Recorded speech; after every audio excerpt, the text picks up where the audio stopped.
आज पण मला उशीर झाला. आज काय माझं खरं नाही. तो जीवच घेईल माझा.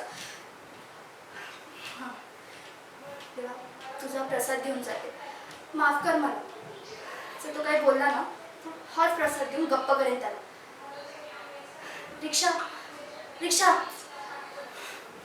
नेहमी माझ्याकडूनच असं का होतं? जेव्हा मला गरज असते ना रिक्षेची, तसं काही ह्या सगळ्यांनाच घाई आहे. काका थांबा ना. हा घ्या प्रसाद. प्लीज नाही नका म्हणू.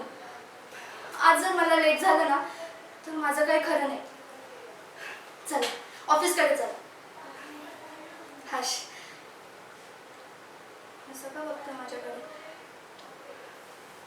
तर बरोबर दिसते. कपडे पण ओके आहेत माझे.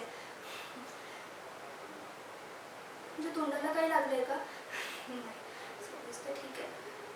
तर 10 मिनिटच उशीर झालाय. काय सांगू मी? प्रोजेक्ट बद्दल तर नाही ना विचारणार? त्याची तुम्ही सुरुवात सुद्धा केली नाहीये. हां, ताई बरी नाही. हे कसं सांगू शकते? कामवाली बाईच आली नाही. नाही, हे पण नाही सांगू शकत. दूरची आजी मरण पावली. हे कसं सांगणार? मला म्हणेल सुट्टीच घे. नको नको. सॉरी सॉरी, आजच उशीर झाला. ते काय झालं ना, माझी इम्पॉर्टंट फाईल घरी राहिली. ती परत घेऊन येईपर्यंत मला खूप उशीर झाला. आणि मला माहिती आहे ना तुम्ही कशा स्ट्रिक्ट आहात कामाबाबत. मग मी इतकी रिस्पॉन्सिबल कशी वागू शकते ना, म्हणून उशीर झाला. असं नाही होणार पुढे. गणपती बाप्पा शपथ.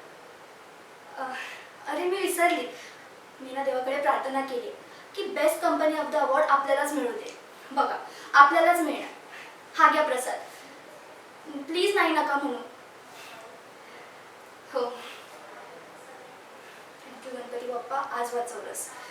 पुढेही वाचव. थँक्यू.